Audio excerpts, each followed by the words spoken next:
Good evening and welcome to News Tonight on Rajya Sabha TV. I'm Tina Jha. Let's begin with the day's top stories.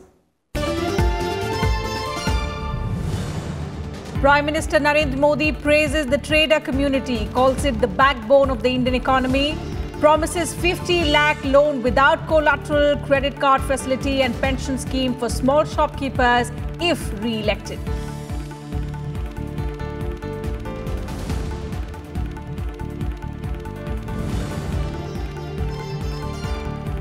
BJP Chief Amit Shah addresses rallies in 2 states, asserts BJP will win all the Lok Sabha seats in Gujarat. In Bardoli, Congress President Rahul Gandhi claims economy will return on track with party's Nyay scheme. In Mainpuri, BSP SP RLD alliance showcases its strength with Mulayam, Mayawati and Akhilesh Yadav sharing the stage.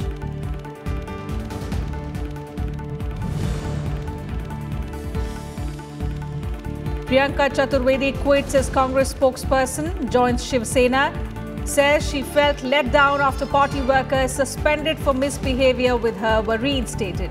Asserts party leaders should walk the talk on women empowerment.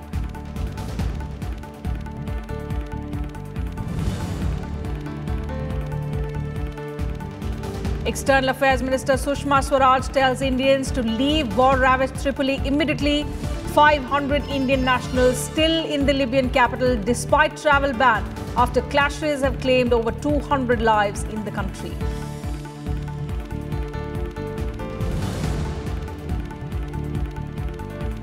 And blow to peace talks in Afghanistan. Discussions between Afghan government and Taliban postponed indefinitely over differences on the size of government delegation.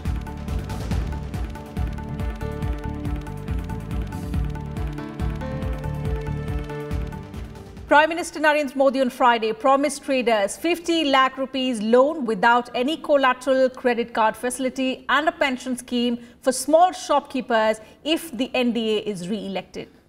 Addressing a traders' convention in Delhi's Talkatore Stadium, the Prime Minister said the BJP-led NDA government in the last 5 years worked to simplify lives and businesses of traders by scrapping 1,500 archaic laws, simplifying processes and also providing easy credit. The Prime Minister added that traders are the backbone of the Indian economy, but in the past they never got the respect that they deserved. Hitting out at the Congress party, he said the grand old party in its 70-year-old only insulted businessmen.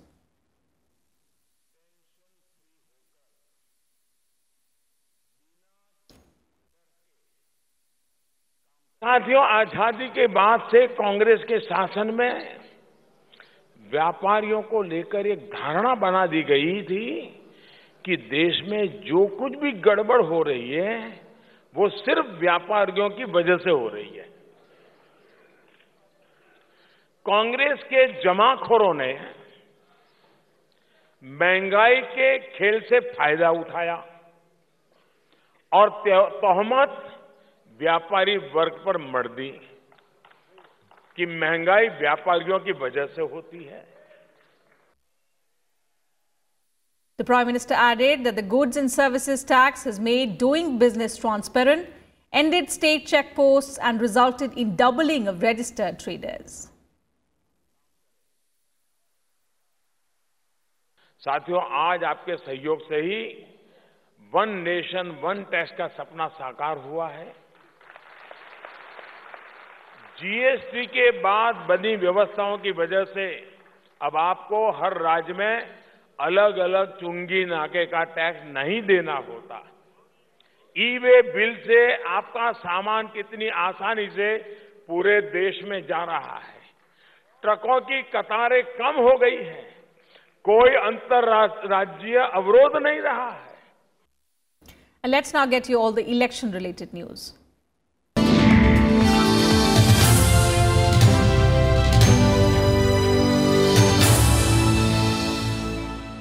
Home Minister Rajnath Singh on Friday toured Odisha as a part of his election campaign. He addressed public meetings in Puri and Cuttack districts, which are going to polls in the 3rd phase. Addressing the gathering, Rajnath Singh said that the Modi government has done a lot for the welfare of the poor. He also urged the people to vote for the BJP to ensure speedy development and also pull Odisha out of poverty. भाइयों, कांग्रेस की सरकार थी 1945 से लेकर 2014 तक इन्होंने केवल 12 crore connection दिए। 47 से लेकर 2014 तक 65 वर्षों में हम लोगों ने 5 वर्षों में 13 करोड़ गैस कनेक्शन लोगों को मुहैया करा दिया है। यह काम करने का तरीका होगा। BJP President Amit Shah hit the campaign trail in Gujarat on Friday. Speaking at a rally at Dharampur in Gujarat's Valsad district, Shah said that his party would abrogate Article 370 of the Constitution, which gives a special status to Jammu and Kashmir after getting a majority in both houses of parliament. Asserting that national security is the main issue in the ongoing Lok Sabha elections, the BJP president said only the NDA government can ensure that. He also exuded confidence of winning all 26 Lok Sabha seats in Gujarat, polling for which will be held on 23rd April. Amit Shah also held a rally in Baramati, Maharashtra. Addressing the gathering, he said he is confident that his party will win the Pawar bastion with a huge margin. NCP Supremo Sharad Pawar has represented Baramati in Lok Sabha 6 times from 1984, while his daughter Supriya Sule won the seat in 2009 and also in 2014. This time, Sule is pitted against the BJP's Kanchan Rahul Kul.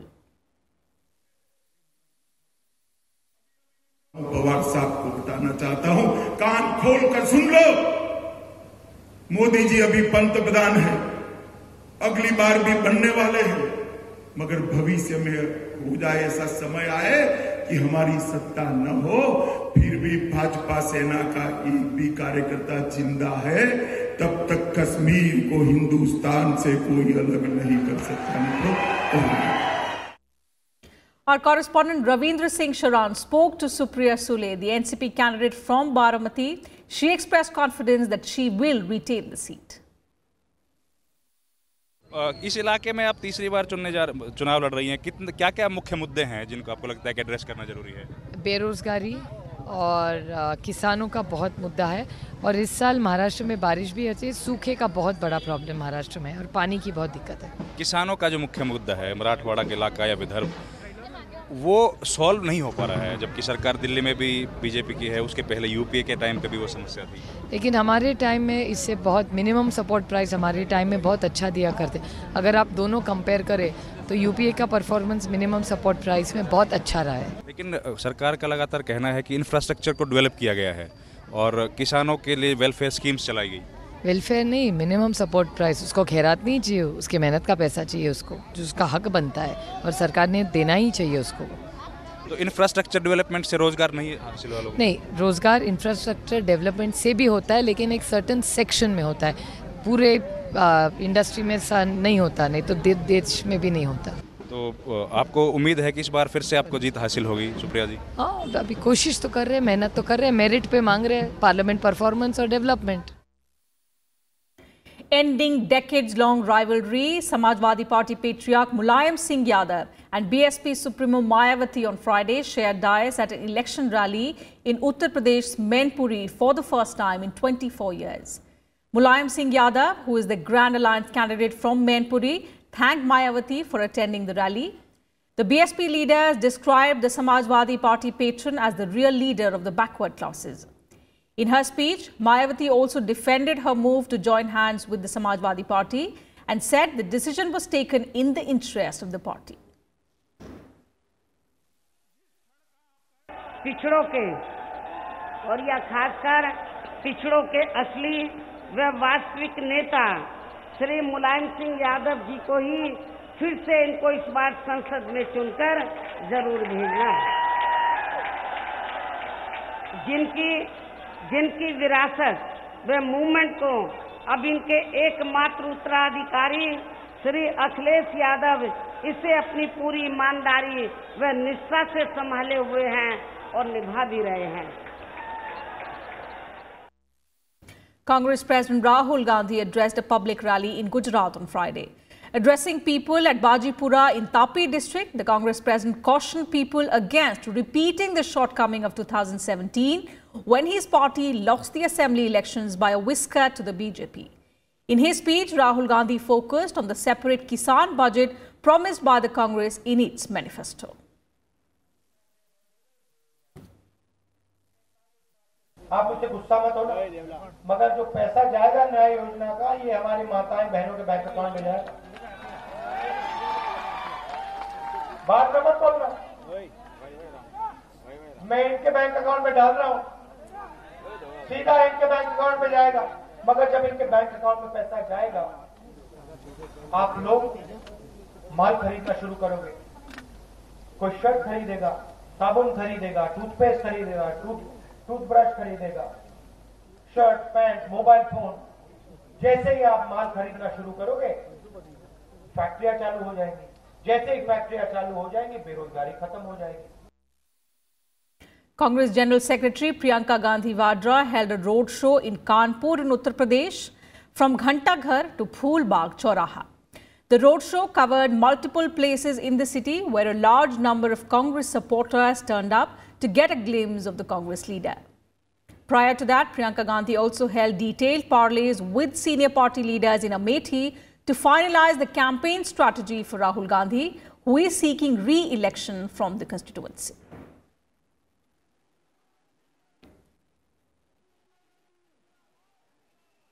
And Congress national spokesperson and convener of party's media cell, Priyanka Chaturvedi, resigned from the party on Friday.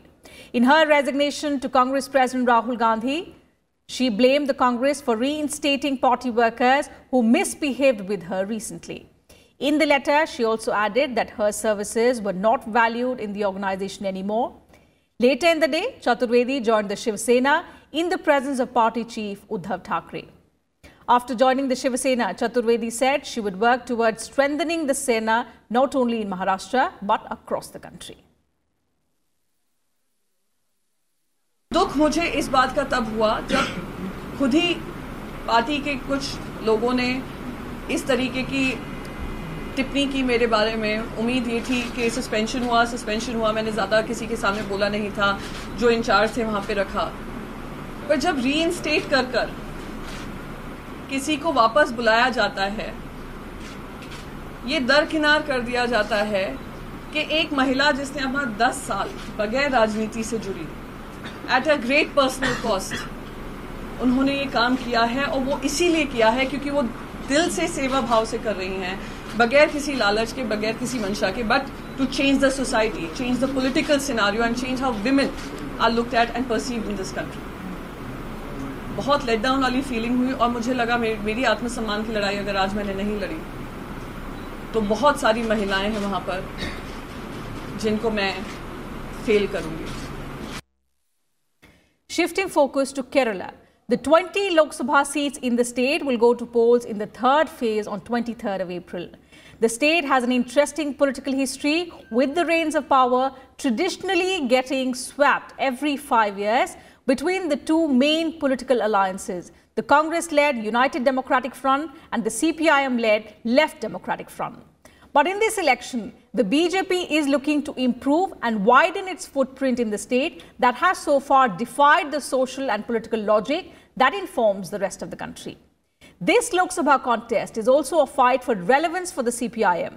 It must do well in its last bastion in the country as it fights to retain its national party status. The Congress, on the other hand, needs more members in Parliament to be a meaningful national force, and Kerala is being looked at as the party's safe harbour.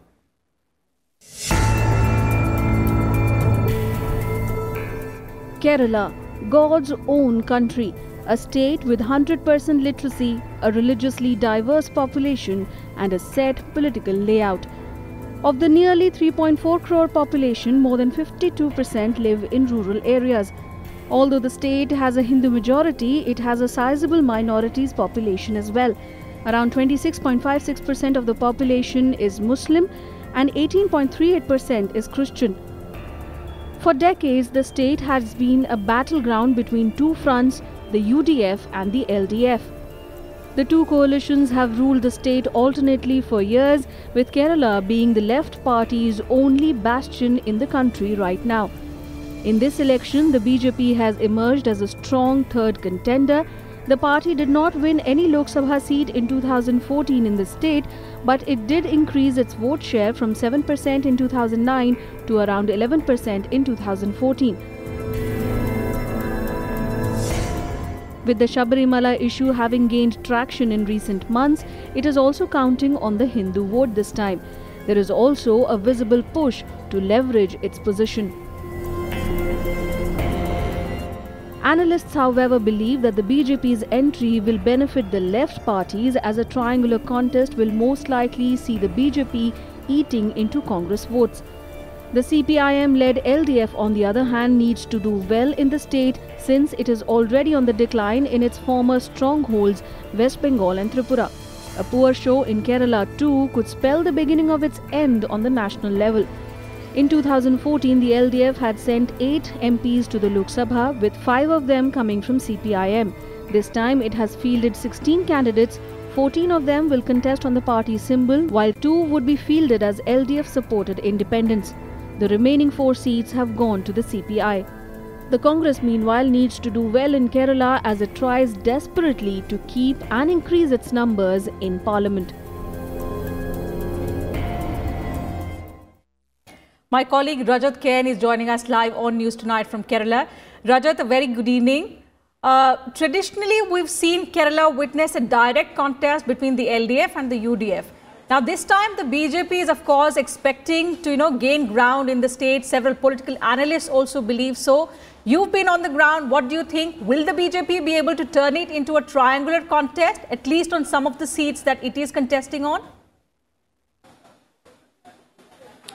Thanks, Tina. Now, ever since the entry of Rahul Gandhi in the poll fray in Kerala has turned the battle very perceptive. We know that in Kerala, Congress and CPM has been traditional rivals, even though at the national level there has been occasions where they have allied together in 2004, yes, and they have also allied in West Bengal in 2016. But here in Kerala, they've been traditional rivals, and they've fought hard, they've fought extremely bitterly. So the contest primarily in Kerala happens to be between the Congress-led UDF and CPM, or to say the left-led LDF. Now there is entry of BJP on couple of seats, essentially in the urban pockets of Thiruvananthapuram, where its state president is considered to be a strong contender against Congress party Shashi Tharoor. So now there is a seat of Thrissur, where Suresh Gopi is considered to be a serious contender. Now, besides that, BJP's essential game plan would be to increase their footprint. It has to be seen whether they'll be able to convert the campaigning on the Sabarimala issue in a popular support. Now, that is something which has to be seen. That can only be analysed post-results. Yes. But as if for now, the contest really looks between the UDF and the LDF, and with Rahul Gandhi's entry, the polls in Kerala has become a lot perceptive. Also, Rajnath, in the wake of the elections, in the wake of the Sabarimala issue, in fact, which was just a few months before elections, Sabarimala was, one of the major poll issues, and it witnessed a wave of clashes in several parts of Kerala. How much of an impact will the Sabarimala issue make in this election in Kerala this time? Well, Tina, certainly it may perhaps be a motive issue in a certain section. I don't think so all the parties are using it any overt way of campaigning. Okay. They have been, the issue is raised possibly in a couple of constituencies, and all the parties would like to play their own ball in this issue. But as far as the larger campaigning goes, as I said, it's lot perceptive. Rahul Gandhi contesting from Wayanad is, now what Congress party says, that it is a move which so as to reinvigorate Congress party's tally from the south. Now, there are 130 seats from south of India. 5 states of south of India contribute 130 MPs. If you look at the tally of both Congress and BJP, the proportion is far less.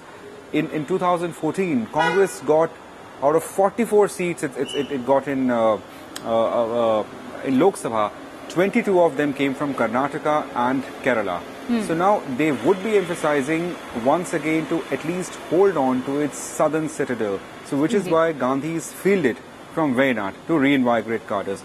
BJP, of course, they have in the past, they've supported the cause of Sabrimala about the issue of entry, of women's entry in the temple. Now that was, there is an orthodox view and there is a view which is held by, you can say, the new view. Now BJP has in the campaign mentioned that there should be a right to practice religion in the way it has been done for many years. So clearly they have held forth that the orthodox view about Sabrimala or the view which has been held for Sabrimala for years from now should be respected, should be held, and there shall be no interference. Now, whether that would become such a huge issue that it will dominate the national discourse and especially of politics or to say the campaign for the Lok Sabha polls, that has to be seen. All right, Rajat, thank you so much for joining us from Kerala with those details. We'll slip into a short break here, but news and updates will continue on the other side. Do stay with us.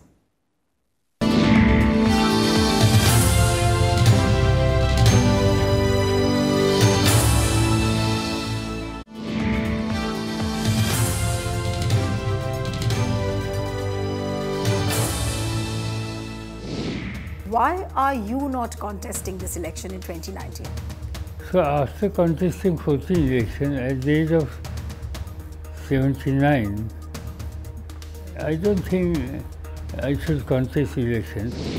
Recently, some reports came out that there was some kind of dissonance within the Pawar families. Each and every family member are so closely associated with each another. Nothing will happen in my family. You are trying very hard to build a grand alliance at the national level. Does it come as a setback that despite all your efforts, you've not been able to stitch a grand alliance at the national level? No. We are trying to bring most of the non-BJP parties together. They have not direct association and base in each and every state of India.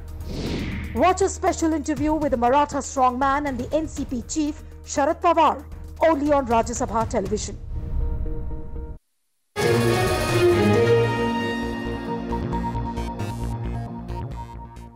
Welcome back. You're watching News Tonight. In the wake of worsening security situation in Libya, External Affairs Minister Sushma Swaraj has urged Indians living in Libyan capital Tripoli to leave the city immediately.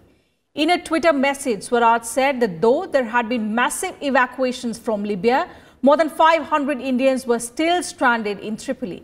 The minister said that if the Indians stranded in Tripoli do not leave immediately, then it may not be possible to evacuate them later on. Over 200 people were killed in Tripoli in the last 2 weeks since renegade Libyan military commander Khalifa Haftar's troops launched a strike to oust the United Nations-backed Prime Minister Fayez al-Sarraj from power.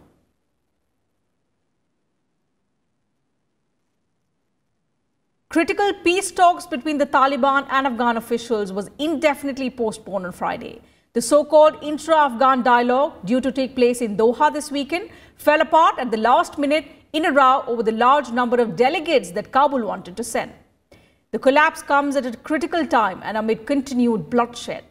The talks, scheduled for Friday between the Afghan government and Taliban representatives, were considered a significant first step towards finding a negotiated end to the war in Afghanistan and the eventual withdrawal of troops from the United States, which would end the US's longest war. A total of 250 Afghan government officials were to attend the talks. Dr. Gagandeep Kang became the first Indian woman to be elected a Fellow of the Royal Society in London. She became the first Indian woman to be inducted into the society in 360 years of its history. UK Royal Society elected 51 eminent scientists as Fellows of the Royal Society on Tuesday, including Gagandeep Kang, who is currently the Executive Director of Transnational Health Science and Technology Institute at Faridabad. She has published over 250 papers in national and international journals and has been awarded with prestigious Infosys Prize in Life Science for her pioneering contributions to understanding the natural history of rotavirus and other infectious diseases.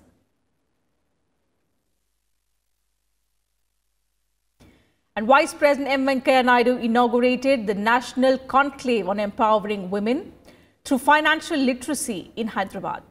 Addressing the event, Vice President Naidu said that women coming together to get financially literate is a very powerful moment, not just in the country but across the world.